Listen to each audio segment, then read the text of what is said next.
Bom dia, meus irmãos, graça e paz do Senhor Jesus. Estamos aqui mais uma vez em nossa EBD. Muito obrigado pela sua oportunidade maravilhosa de estar aqui com vocês, sou muito grato. Obrigado, Rafael, por estar aqui, poder fazer essa lição junto. E hoje a gente vai tratar sobre um assunto bem interessante nesse decorrer, que a gente tem estudado sobre Isaías. E a gente vai estudar hoje a lição falando sobre a paz que vem do Senhor. Antes da gente dar início, eu vou estar orando para que a gente possa realmente abrir nossos corações, que o Espírito Santo fale aos nossos corações, que a gente aprenda junto, em nome de Jesus. Vamos orar. Senhor Jesus, Pai, obrigado, meu Senhor, por estar aqui mais uma vez. Muito obrigado por essa oportunidade, Pai, de estar aqui junto com meus irmãos, para que possamos aprender um pouco mais da Tua Palavra, aprender um pouco mais a respeito de quem o Senhor é. Muito obrigado, Senhor, por mais um dia de vida, obrigado por estar nessa manhã maravilhosa. Que o Senhor fale aos nossos corações, Espírito Santo. Que o Senhor tenha liberdade sobre as nossas vidas. Que o Senhor possa estar falando aos nossos corações, nos confrontando e trazendo à tona tudo aquilo, meu Pai, que o Senhor quer que nós melhoremos, que o Senhor quer que realmente a gente deixe para trás para melhorar no Senhor. É isso que eu te peço, eu te agradeço, que em nome de Jesus possamos ter uma EBD abençoada. Muito obrigado por tudo. Amém. Então, meus irmãos, hoje a gente vai falar um pouco mais, sobre essa paz que vem do Senhor. Que é algo que realmente, acho que na caminhada cristã, a gente sempre tenta alcançar mais e mais. Essa maturidade na fé traz paz. O aumento da fé, a maturidade, as experiências com Deus, são coisas que realmente vai trazer essa paz e trazer esse alívio, diante das circunstâncias, diante das dores, das perdas, principalmente nesse tempo que a gente tem vivido, que tem sido um tempo de muita dor, de muita perda. Então é algo que realmente, para além do nosso lado humano, de procurar sempre, a gente tem buscado mais e mais, porque muita gente se sente cansado. E aqui, hoje estudando um pouco sobre o povo de Israel ali, é um contexto em que o povo de Israel estava voltando do cativeiro, estava sendo deportado, foi deportado do cativeiro babilônico, e é um momento em que a galera está vivendo muitos traumas, muitas lembranças de perda, muitas lembranças de dor, por todos os 70 anos que eles passaram lá. Então, um povo que está em conflito. Isso é importante ser citado, porque a gente vai abordar isso durante toda essa lição. E esse povo que está em conflito era não só um conflito interior entre eles próprios, cada pessoa, mas também um conflito interior, falando fisicamente falando, O povo de Israel estava enfrentando também conflitos constantes com vizinhos, com povos vizinhos, como os malequitas, e para além desses, os povos babilônicos também, como os assírios e os caldeus. Então era um tempo de muito conflito, era um tempo de realmente muita dor, muito trauma. Eu gosto de pensar muito nesse contexto histórico, porque é só a gente imaginar, hoje na nossa vida, a gente muitas vezes passa por situações que são traumatizantes, e o quanto é difícil para a gente de fato se libertar, para a gente de fato liberar perdão, para a gente encontrar paz, o quanto é difícil. E esse povo não estava vivendo de forma diferente, Muito pelo contrário, eu imagine 70 anos dentro de um cativeiro, sofrendo, o quanto que aquela galera não estava triste, não estava realmente numa situação desesperançosa. Agora é interessante que Isaías ele vai abordar, no seu livro, essa realidade de que apesar da dor, apesar da perda, apesar desse momento de conflito, é possível ter paz, é possível encontrar a paz. E justamente Isaías vai fazer esse recorte a respeito da paz, apontando para o Messias, falando características, e principalmente quando a gente vai olhar lá em Isaías 9,6, quando ele fala: porque um menino nasceu, um filho se nos deu, e o principado está sobre os seus ombros, e o seu nome será Maravilhoso, Conselheiro, Deus Forte, Pai da Eternidade e Príncipe da Paz. Essa é uma característica que Isaías ele vai destacar: Príncipe da Paz, ou seja, apresentar Jesus como pacificador, como aquele que me traz alívio, aquele que me traz paz, mesmo em tempos tão sombrios. E para além disso, uma coisa que é bem interessante do autor, anotei aqui, é que também, além de um contexto de dor, além de um contexto de aflição, de trauma, é no contexto de recomeço. E é interessante porque esse contexto de recomeço, às vezes, é um pouco absurdo a gente pensar, o cara tá voltando 70 anos, no cativeiro, como é que a pessoa vai conseguir recomeçar, depois de tanto sofrimento, de tanta dor? mas era possível. É possível através de Cristo, era possível através do Senhor, né, que nos traz esse recomeço, essa nova vida, esse que todas as coisas se faz nova. E é interessante porque essa volta para o povo não só representava lidar com o passado, mas também uma nova oportunidade de voltar às práticas que agradavam o coração de Deus. Então era uma oportunidade do povo judeu se reaproximar de Deus, de fazer diferente, sabe, de realmente voltar a cada dia mais praticar, viver realmente da forma como Deus, né, sempre esclareceu, sempre deixou claro que seria a melhor forma, né, obedecendo os mandamentos, amando de todo o coração. E é muito interessante porque para a gente conseguir essa reaproximação de Deus e para a gente conseguir de fato essa nova vida, digamos assim, esse recomeço, era necessário paz. E se fazia assim de extrema urgência que isso acontecesse, porque não dá para eu recomeçar e não ter paz.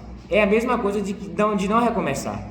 É só imaginar uma situação em que eu tento recomeçar a minha vida, mas não consigo encontrar leveza. E a gente sabe que o Evangelho, a gente sabe que a caminhada com Deus é uma caminhada leve.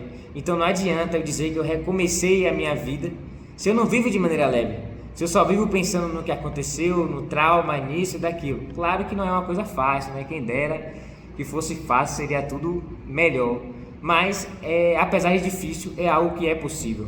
E no versículo 1 e 2, Isaías ele vai destacar, né? Isaías 57, versículos 1 e 2, ele faz esse destaque justamente a essa realidade do Deus que traz paz. E ele fala assim: perece o justo, e não há quem considere isso em seu coração, e os homens compassivos são retirados, sem que alguém considere que o justo é levado antes do mal. Ele entrará em paz, descansarão nas suas camas os que houveram andado na sua retidão. E é justamente essa realidade de um povo que obedece, de um povo que recomeça, de um povo que se reaproxima de Deus. É justamente ele entrará em paz, ou seja, o homem compassivo, o homem justo, esse entrará em paz, descansarão nas suas camas os que houveram andado na sua retidão. E isso é muito interessante, porque apesar dessa realidade de trazer, né, a reaproximação através da paz, algo que era muito importante para o povo também era voltar a ter esperança. E eu me coloco no lugar do povo e fico imaginando, e só de imaginar e pensar, eu vejo o quão era difícil você ter esperança. Se hoje muitas vezes a gente vê, né, o mundo, as coisas da forma que estão hoje, muitas vezes a gente se sente aflito e triste, né, pelas coisas que tem acontecido muitas vezes, e a gente fica meio sem esperança em muitas situações, né, assim, meio desesperançado, meio, será que vai melhorar? Será que isso? Será que aquilo? Imagine o povo que passou 70 anos em um cativeiro sofrendo. E era muito difícil essa realidade de, vamos dizer assim, colocando outras palavras, seria de sonhar de novo, de encontrar alegria de novo, sabe? De se reencontrar na leveza da vida, de entender que de fato, se eles estavam ali, se essa oportunidade estava sendo dada, é porque era algo bom, não é algo ruim, sabe? Ficar vivo, permanecer vivo, ter passado 70 anos e continuar vivo é algo bom, é algo a ser desfrutado, aproveitado, e não apenas ignorado e apenas visto como um momento de minha vida toda eu passei com dor. Claro que isso é bem difícil de se perceber, mas que é necessário essa esperança de que dias melhores virão. E tanto essa realidade que o autor da revista ele interliga isso com o versículo que a gente vê em Joel. Em Joel ele fala justamente sobre essa realidade. Em Joel diz assim, Joel 2, versículo 28: e há de ser que depois derramarei o meu espírito sobre toda a carne, e seus filhos e suas filhas profetizarão, e seus velhos terão sonhos, e os seus jovens terão visões. Isso é uma característica que relata a respeito da esperança. A esperança de que os filhos profetizarão novamente. A esperança de que os velhos terão sonhos, sabe? Essa esperança de que realmente houve recomeço e a alegria retornou, apesar de tanta dor e de tanta aflição. Isso é muito interessante porque é uma jornada muito difícil, irmãos. É uma jornada muito difícil. Mas assim como eu acho isso muito massa, isso eu tenho que falar porque eu acho isso muito massa. É uma caminhada difícil, é barril, mas ao mesmo tempo, se a gente for reparar durante toda a história, durante toda a Bíblia, em todos os momentos em que Deus estava, em que Jesus estava, a gente vê que apesar das aflições, e dos momentos difíceis, o Senhor continuava revigorando o ânimo do seu povo. E foi justamente isso que aconteceu com Israel. O povo estava triste, estava sofrido, como a gente tem falado, mas o Senhor revigorou o ânimo deles. O Senhor o sustentava a cada dia. Quem nunca teve experiências que muitas vezes se está triste e que a única coisa que quer é ficar sozinho e dormir, e chega em algum outro momento, sabe, sente essa paz, esse revigor do Senhor, esse renovo do Senhor, algo novo brotando em seu coração, em que você sabe que não vem de você, porque se fosse por você, você ficaria deitado, você ficaria desanimado, mas você sabe que isso é o Senhor mostrando que Ele que te sustenta. E assim foi com o povo de Israel. Era uma jornada difícil, mas ao mesmo tempo o Senhor estava com eles, e o Senhor revigorava o ânimo dele, como no versículo 10 do mesmo capítulo 57 de Isaías, que ele fala assim: na tua comprida viagem te cansaste, mas não dizes, não há esperança. O que buscava, achastes, e por isso não adoece. Ou seja, o que buscava, achastes. Então, se eu procuro meu Deus, se eu busco Ele, principalmente nesses momentos, eu vou encontrá-lo. Ele não me deixa desamparado. Quantos da gente pode ver na situação que a gente tem vivido, e o quanto, se a gente parar para olhar, irmãos, eu sei que realmente as coisas estão muito difíceis, né? As coisas estão muito difíceis, está difícil de ver, tudo caro, muitas aflições, muitas coisas. Mas se a gente parar e pensar por um segundo o quanto Deus tem sido bom com a gente, cada oportunidade, cada dia é uma nova oportunidade, cada dia é realmente um momento para recomeçar, para você tentar de novo, para você se alegrar novamente, para você ter momentos felizes, para você ter momentos alegres, para você crescer, para você estar juntos. E isso é o revigor do Senhor, é o renovo no nosso ânimo. E é muito interessante, porque isso mostra uma coisa que eu acho que é a mais importante desse ponto. A nossa esperança está em Deus. A nossa fé e a nossa esperança estão em Deus. Então, esse renovo de ânimo nessa caminhada difícil mostra justamente isso. A minha fé não está no homem, porque o Senhor não é homem para que minta, nem filho do homem para que se arrependa. A minha fé está em Deus, aquele que fez os céus e a terra, como a gente vê o salmista falando, de onde vem o meu socorro nos momentos de aflições. Isso no Salmo 121, a gente vê em vários outros salmos, o salmista se declarando esse momento de aflições e ao mesmo tempo ele falando, né, desse renovo, dessa paz que o Senhor traz ao coração dele, porque a nossa fé está em Deus, e Deus é Deus, Deus é poderoso, Deus é maravilhoso, e Deus não é como eu, né? Deus não é como eu, não é como vocês, meus irmãos. Deus é muito além do que a gente pode imaginar, e isso é maravilhoso, porque não depende de mim, não depende de quem eu sou, não depende de fato do que eu fiz, depende de quem Deus é, e isso é maravilhoso. Isso é algo que a gente precisa glorificar, porque imagine se fosse pela gente, a gente estaria com certeza, a gente não estaria onde a gente está agora.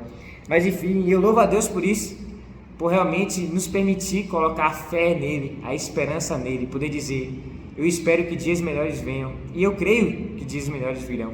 Eu creio que o Senhor tem cuidado de tudo, eu creio que o Senhor é bom o tempo todo, falando não só da boca para fora, mas crendo nisso, e isso era algo que o povo de Israel precisava, principalmente para lidar com aqueles traumas que eles já tinham passado. E isso a gente vai ver principalmente no capítulo 40, em que Isaías vai dizer, no versículo 29 a 31, dá vigor ao cansado e multiplica as forças ao que não tem nenhum vigor. Justamente o que a gente está falando, esse renovo. Os jovens se cansarão e se fatigarão, e os jovens certamente cairão, mas os que esperam no Senhor renovarão as suas forças, e subirão com asas como águias, e correrão e não se cansarão, caminharão e não se fatigarão. Aleluia, isso é para algo assim, glória a Deus por isso. Ele vai falar, os que esperam no Senhor, ou seja, eu quero a cada dia mais esperar no Senhor. E isso era o que o povo de Israel precisava fazer, e era a oportunidade que eles estavam tendo, de realmente retomar essas práticas, reaproximar de Deus e continuar esperando nele. E outro ponto sobre isso é justamente essa caminhada para a paz, né? A gente entende quem traz a paz, a gente entende aquele que nos permite ter paz, aquele alívio, aquele descanso, mas existe um caminho para a paz, e esse caminho é um caminho construtivo e inacabado. Como assim? Em outras palavras, é como dizer, é um caminho que você constrói ao longo da sua caminhada cristã, e você nunca vai conseguir encontrar um nível em que você vai estar sempre em paz. sabe? Porque a gente está a todo momento sendo afligidos, né? Sendo atacados, em muitos momentos a gente se sente triste. Então eu nunca vou conseguir ter essa estabilidade de 100% estar em paz. E por isso que é inacabado. E apesar disso parecer um pouco triste, eu acho que também é um pouco alegre. Porque se é algo inacabado, se é algo que eu posso buscar o tempo todo, e mesmo assim já tem momentos que eu esteja triste, significa que eu nunca vou me cansar de buscar. Ou seja, quanto mais eu buscar, mais eu vou alcançar, mas nunca vai ser o suficiente para a vida toda. E isso é massa, porque a partir do momento em que eu busco mais, eu conheço mais.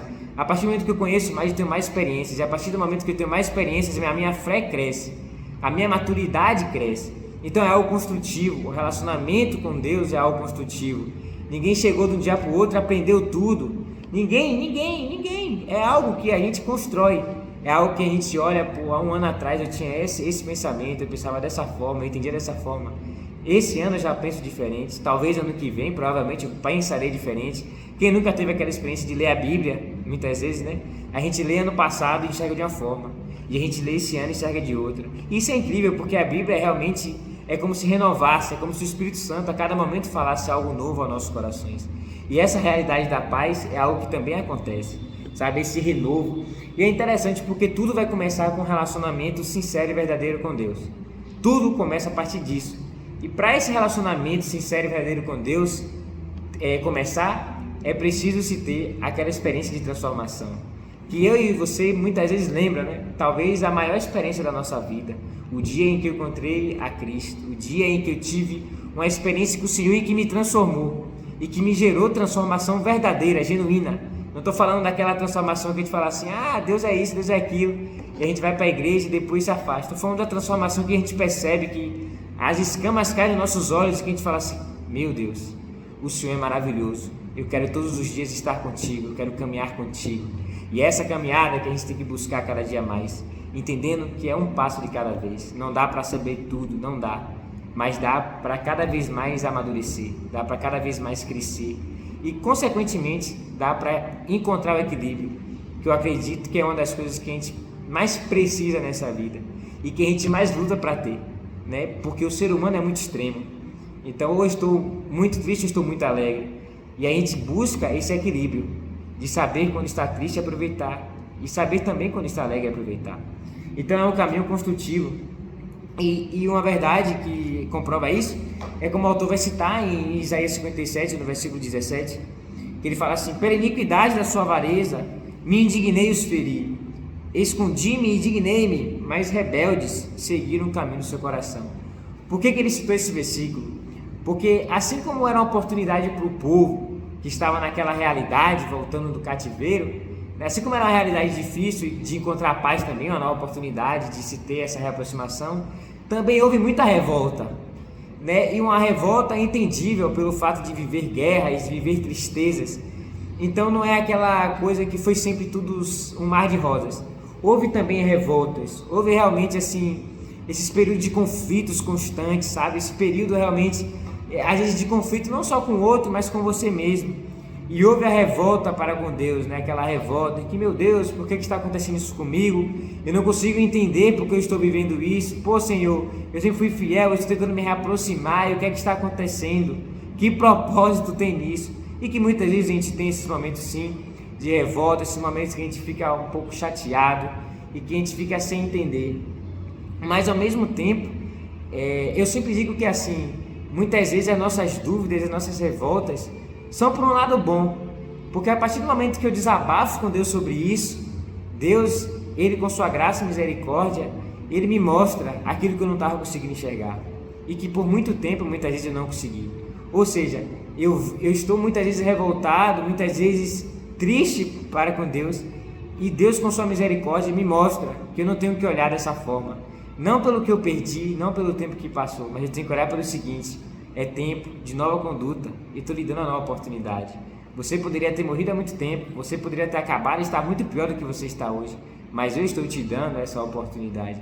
E Isaías vai falar disso, é justamente isso que o Senhor vai falar a respeito desse povo, que ao mesmo tempo estava tentando se reaproximar. Era um povo que estava em revolta, um povo que estava em conflito, é um povo que estava inconstante. Uma hora estava aqui, outra hora estava ali, sabe? Uma hora estava conseguindo se aproximar, e outra hora estava lembrando dos traumas e se retando. E é o que ele vai dizer: pela iniquidade da sua avareza, me indignei e os feri, escondi-me, indignei-me, mas rebeldes seguiram o caminho do seu coração. Mas é interessante, porque a partir disso existe a nova conduta, como eu falei, a nova atitude, e para além disso, não é só a realidade de eu quero ser uma pessoa nova, não é só a realidade de eu aceito Cristo como Senhor e Salvador da minha vida, não é só isso. Porque, irmãos, fazer isso de alguma forma é fácil, se a gente for olhar a caminhada. Se a gente for olhar a caminhada de maneira geral, é uma das partes mais fáceis, aceitar. Difícil é permanecer. Difícil é eu conseguir reter, não, digamos assim, é obter renovo, refazer as coisas que estavam erradas. E justamente voltar às práticas certas, sendo que eu fazia práticas erradas. Então é algo muito mais difícil, essa permanência, porque em todo momento você é tentado, em todo momento, não só tentação no sentido carnal, mas também tentação do nosso emocional também, em que muita gente acaba pensando várias coisas que não teria o que pensar. Então é interessante porque Isaías também traz uma chamada para esse povo: olha, eu entendo a revolta de vocês, e Deus se afastou disso, mas é tempo de nova conduta, é tempo de novas atitudes, de novos hábitos. E para você ter novos hábitos, você precisa primeiro cortar os hábitos antigos. E isso é uma das partes mais difíceis, e que a gente vai ler lá em Hebreus 12, versículo 1 e 2, sobre a realidade de seguir a caminhada olhando para o autor e consumador da nossa fé. Quando o autor vai dizer: portanto, nós também, pois que estamos rodeados de uma tão grande nuvem de testemunhas, deixemos todo o embaraço e o pecado que tão de perto nos rodeia e corramos com paciência a carreira que nos está proposta, olhando para Jesus, que é o alvo, autor e consumador da fé, o qual pelo gozo que lhe estava proposto, suportou a cruz, desprezando a afronta, e assentou-se à destra do trono de Deus. Então a realidade que realmente nos ajuda a tirar esses hábitos antigos, e que é difícil. Quantas da gente, as manias que eu tenho e que eu falo: Senhor, eu preciso tirar essas manias, eu sei que isso é o que não agrada ao Senhor, e eu preciso permanecer na luta para tirar, porque é muito mais fácil chegar e desistir e falar assim: ó, já aceitei essa realidade, já aceitei que é uma mania e acabou, tanto faz, tanto fez, é muito fácil. Mas Deus nos convida realmente para permanecer. A caminhada lá não é fácil, ela é difícil, mas ela é possível. Prova disso é Jesus Cristo, que veio e nos mostrou que é possível caminhar, mesmo estando aqui, mesmo passando por tantas circunstâncias, tantas condições diversas, é possível. E para além disso, para além dessa vida de um relacionamento verdadeiro, de um relacionamento que traz paz, de um relacionamento que traz alegria, leveza, traz aprendizado e maturidade, para além disso, também é algo que nos leva a ter uma vida eterna com Deus. Sabe o que eu acho interessante? É que eu vejo que a vida eterna, ela começa de agora. Ela começa de conhecer ao Senhor desde agora, para que quando eu chegar lá, para que quando a gente chegue lá, a gente possa conhecer em plenitude, conhecer ainda mais. Então não é algo que eu quero deixar para quando eu morrer eu vou conhecer Jesus, sabe? Não, eu quero conhecer os mistérios, aqueles que o Senhor me permitir, aqueles que o Senhor quiser, né, me der acesso. Eu quero conhecer desde já. E eu quero encontrar esse relacionamento verdadeiro e maturidade no Senhor. E isso tudo, gente, que eu estou falando, às vezes pode pensar que não tem a ver, mas tudo vai convergir para a paz. Porque quando a gente está em paz com o Senhor, a gente está em paz com a nossa vida. Sabe, tem vezes que a gente está tão estressado e que a gente tem essa experiência de alívio, e que sabe aquele dia que você está tão em paz com Deus e com você mesmo, que assim, pode acontecer o que for, o mundo pode cair aí, você está em paz, você está tranquilo. E é justamente essa realidade que o Senhor nos proporciona. E essa vida eterna, como o autor ele vai relatar lá no versículo 15 de Isaías 57 também, quando ele diz assim: porque assim diz o alto e o sublime, que habita na eternidade e cujo nome é santo. Em um alto e santo lugar habito, e também com o contrito e abatido de espírito, para vivificar o espírito dos abatidos e para vivificar o coração dos contritos. Isso é algo que alegra o meu coração, saber que tem um Deus alto e sublime, um Deus maravilhoso, que cuida, que renova e que, independente do meu passado, dos meus traumas, das minhas aflições, independente do cativeiro que eu estive por não sei quantos anos, né, independente realmente desse processo difícil, o Senhor continua renovando as minhas forças e me chamando para uma caminhada de paz, uma caminhada em que eu encontro paz a partir do perdão, a partir da graça e da misericórdia de Deus. É por isso que eu encontro paz, por conta dessa misericórdia que me aceita novamente, que aceitou o povo de Israel a retomar as práticas boas, por mais que ele estivesse vivendo em uma prática totalmente dispersa. E como aconteceu com a gente também, que em um momento nos vimos afastados, nos vimos distantes, e que depois, ao Senhor abrir nossos olhos, percebemos que na verdade esse não era o nosso lugar, longe do Senhor não era o nosso lugar. Então essa paz que eu vivencio hoje em meu relacionamento com Deus, e que vocês, meus irmãos, vivenciam no relacionamento com Deus de vocês, é algo que vem a partir da misericórdia de Deus. Não é algo que eu faço porque eu mereci ou porque eu consegui fazer algo com que fosse menos pior. Não, é algo que vem pela misericórdia dele, e glória a Deus por isso, glória a Deus por isso mesmo. Eu fico feliz por essa graça e por esse tamanho amor, né? E é interessante porque sem perdão não há paz, e é verdade. Como eu falei no início, às vezes a gente pode fingir que está tudo bem, fingir que está tudo em paz, mas quando a gente não consegue ser perdoado, ou talvez se perdoar, em muitos aspectos a gente não encontra paz. A gente encontra uma falsa sensação de paz, algo momentâneo, algo que é comparado à paz que o mundo sente, né? E que é algo muito passageiro, algo que é muito de momento. Mas a paz que vem do Senhor, a paz que vem pela essa graça e misericórdia, é uma paz que permanece, independente das condições em que eu me encontro, independente se eu estiver bem, se eu estiver mal. É uma paz que reina em meu coração, e isso vem de Deus, é dom de Deus, não é meu.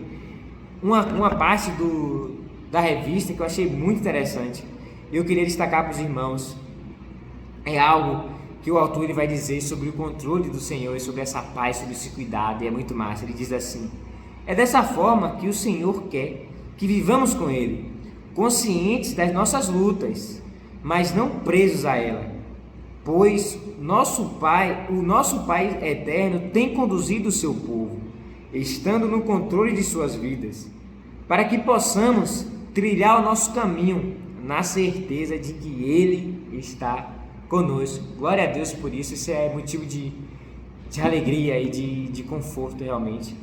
E ele vai falar muito sobre essa realidade de Deus, o Senhor, o alto e sublime, o maravilhoso, né? Aquele que é santo e inigualável.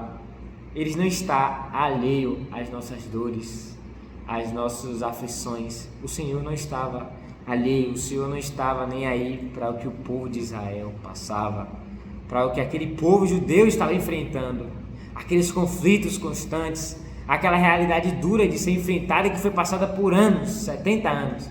O Senhor esteve com eles, o Senhor não estava alheio. E muitas vezes a gente se sente assim, muitas vezes a gente se sente desamparado, a gente se sente muitas vezes sozinho. Mas olha o que eu quero te dizer hoje, e que é fruto de um relacionamento verdadeiro com o Senhor. E eu digo isso porque é algo que eu experimento e tenho experimentado, e que eu convido os irmãos a experimentar essa realidade de que ainda que eu passe pelo vale da sombra da morte, ainda que eu passe por águas escuras, por momentos sombrios, o Senhor está comigo. E essa certeza eu posso ter. Pai e mãe podem me abandonar, pode acontecer o que for, amigo me trair, seja o que for, mas Deus está comigo, e Ele se importa, Ele conhece, Ele se importa, Ele tem os propósitos dEle, que muitas vezes eu não vou entender, e que muitas vezes eu não tenho que entender, porque eu não tenho que entender tudo. A fé é uma realidade que é para além do entendimento. A fé é o firme fundamento das coisas que a gente não se vê, das coisas que a gente não vê. Então só por aí já dá para perceber que não é por entendimento, é fé. A fé, a maturidade na fé não é alcançada por aquilo que eu vejo, pelas minhas experiências, é algo muito além disso. É algo de certeza, eu tenho a certeza de que o Senhor está comigo em todos os momentos. Mesmo quando eu não sinto isso, eu tenho essa certeza. E esse é o convite, meus irmãos.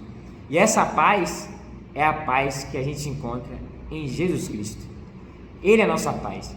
E isso é o que Isaías vai falar na perspectiva messiânica. Isaías vai falar sobre o Messias que viria, né, o Deus forte, Pai da eternidade, príncipe da paz, esse Messias que é Jesus Cristo, e que Ele é a nossa paz. E por isso eu tenho que me alegrar, porque é a partir de Jesus, e a partir da morte, e a partir da ressurreição de Cristo, é que eu tenho esse livre acesso de estar experimentando cada dia mais dessa realidade, de um relacionamento leve, um relacionamento bom, em paz, e um relacionamento maravilhoso com o Senhor. E principalmente por ele ser a encarnação perfeita, não só do amor de Deus, mas de toda a paz de Deus. E é interessante que, como eu falei, essa paz, ela é independente da circunstância, está afirmada num íntimo e constante relacionamento com o Senhor. E para encerrar, meus irmãos, eu queria dizer algo que é muito interessante mesmo. E prova disso é algo que que Isaías, ele vai falar no versículo 18 e 19 sobre essa realidade de não estar desamparado e o Senhor não está alheio, quando ele fala assim: eu vejo seus caminhos e os sararei, também os guiarei e lhes tornarei a dar consolações, e aos seus pranteadores eu crio os frutos dos lábios. Paz, paz, paz, para os que estão longe e para os que estão perto, diz o Senhor, eu os sararei. Ou seja, eu os cuidarei, eu estarei com eles, eu continuo no controle. Isso é massa. E o que eu queria deixar para vocês, se chegou ao final e você não entendeu nada, você chegou ao final, ficou meio confuso, né? Independente, né? Se você chegou até aqui, o que eu quero dizer a vocês é uma coisa que eu aprendi no início da minha caminhada há um ano atrás. É a seguinte: paz não significa ausência de tempestade. Paz é saber quem está no barco. Isso é incrível, porque não vai da circunstância. Pode estar tudo caindo, pode estar tudo construindo, mas a minha paz, a minha certeza está naquele que dirige a minha vida. E esse é Jesus Cristo de Nazaré. Esse é o Senhor da minha vida, aquele que muda e continua transformando, continua mudando esse ser aqui que é tão pecador e falho. Então é isso, meus irmãos, que a gente se apegue a quem Jesus é, a quem é o nosso Senhor, a quem é esse Messias que veio e que morreu e ressuscitou para que eu pudesse ter vida, eu e você, meus irmãos. Que a gente lembre, assim como teve o episódio dos discípulos no barco, em que as ondas estavam entrando no barco, eles estavam desesperados, falaram com o mestre que o barco estava afundando, que o barco estava enchendo água que ia afundar, e o mestre fala: silêncio, e os mares e os ventos se acalmam. E aí eles se perguntam: quem é esse que até o vento e o mar obedecem? Então quem é esse Deus? Esse é o Deus que me traz paz. É esse o principal motivo, de fato, de eu estar aqui hoje e de eu estar conquistando cada dia mais essa maturidade no Senhor, e que a gente vai construindo, né? E que é maravilhoso, porque sempre vai ser algo que eu vou querer buscar mais, porque nunca vou conseguir ser o suficiente. Então é isso, meus irmãos, é isso que eu queria trazer para vocês, isso que o Senhor falou no meu coração através dessa lição, e que a gente realmente lembre a cada dia sobre quem o Senhor é, porque é muito fácil se acomodar a respeito disso, mas que a gente permaneça, que a gente persevere, e que a gente lembre sempre desse Senhor e dessa paz que vem dele. É isso, meus irmãos, eu irei orar para estar encerrando esse momento, né? Agradeço por essa oportunidade de estar aqui com vocês, é muito feliz mesmo, eu gosto muito de estar aqui, e que o Espírito Santo fale ao seu coração, que continue falando ao meu coração, que possamos crescer juntos, porque isso é ser igreja, é crescer junto. Oremos. Senhor Jesus, Pai, louvado e exaltado seja o seu nome, Pai. Obrigado por esse momento, Senhor, obrigado por essa aula, Pai, obrigado, Espírito Santo, porque o Senhor teve liberdade entre nossas vidas. Muito obrigado, Senhor, porque o Senhor falou ao meu coração, E o que eu te peço é que o Senhor tenha falado ao coração dos meus irmãos. Senhor, eu creio que uma semente ou foi plantada, ou foi semeada, ou será colhida nesse momento. E eu te agradeço desde já por isso, porque a obra é do Senhor. Não é sobre quem Guilherme é, não é sobre quem meus irmãos são, mas é sobre quem é o Senhor, é sobre quem Deus é sobre quem o Senhor é, meu Pai. Muito obrigado por nos proporcionar esse relacionamento verdadeiro, leve e alegre. Muito obrigado por nos proporcionar essa paz, que é independente das circunstâncias que eu estou vivendo. Eu te louvo e te agradeço por tudo. Continua conosco nesse culto que está por vir, Senhor. E abençoa, que o Senhor continue falando aos nossos corações. Em nome de Jesus. Amém. Um abraço, meus irmãos. E é isso aí. Muito obrigado.